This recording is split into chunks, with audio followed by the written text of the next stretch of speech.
സഹകരണ പെൻഷൻകാരുടെ അടിയന്തര ആവശ്യങ്ങൾക്ക് നേരെ സർക്കാർ മുഖം തിരിക്കുകയാണെന്ന് Kerala cooperative service pensioners association.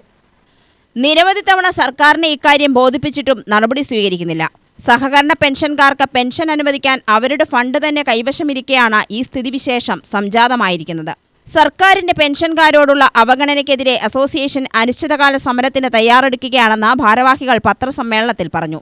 ഇതിന്റെ പ്രചരണാർത്ഥം സംസ്ഥാന സെക്രട്ടറി മുണ്ടൂർ രാമകൃഷ്ണൻ നേതൃത്വം നൽകുന്ന ജാഥ 3-ന് ജില്ലയിൽ പര്യടനം നടത്തും.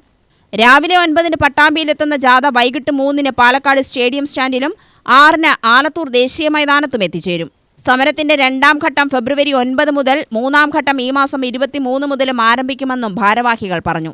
ഞങ്ങൾക്ക് കിട്ടിക്കൊണ്ടിരുന്ന ആനുകൂല്യം ഉൾപ്പെടെ നിഷേധിക്കപ്പെട്ടതിനെതിരായിക്കൊണ്ട് ഞങ്ങൾ ഏതാണ്ട് 8-9 പ്രാവശ്യം സർക്കാരിൻ്റെ മുമ്പേ ഞങ്ങൾ നിവേദനം കൊടുത്തു.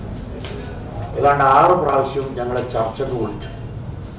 ഞങ്ങൾ നിശ്ചയിക്കപ്പെട്ട 2-3 പണിമുടക്ക് സമരങ്ങൾ മാറ്റിവെച്ചത് ഇനിയും ഞങ്ങൾക്ക് ക്ഷമിക്കാൻ കഴിയില്ല. ഞങ്ങൾ സഹകരണ പെൻഷൻകാർ ഈ കേരളത്തിലെ രാജ്യത്തിനാകെ മാതൃകയായ സഹകരണ മേഖല കെട്ടിപ്പടുത്തവരാണ്.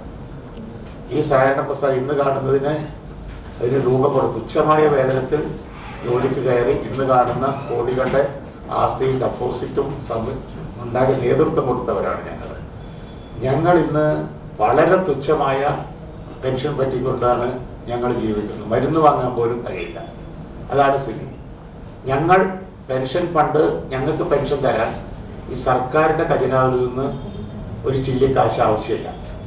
ഞങ്ങൾ തന്നെ റിട്ടയർ ചെയ്യുന്ന മുമ്പ് ഞങ്ങൾ സർവീസിലിരിക്കെ ഞങ്ങളുടെ PF ഞങ്ങൾക്ക് അർഹതപ്പെട്ട വാങ്ങേണ്ട അതാണ് ഇപ്പോൾ രൂപീകരിക്കപ്പെട്ട പെൻഷൻ ഫണ്ട്.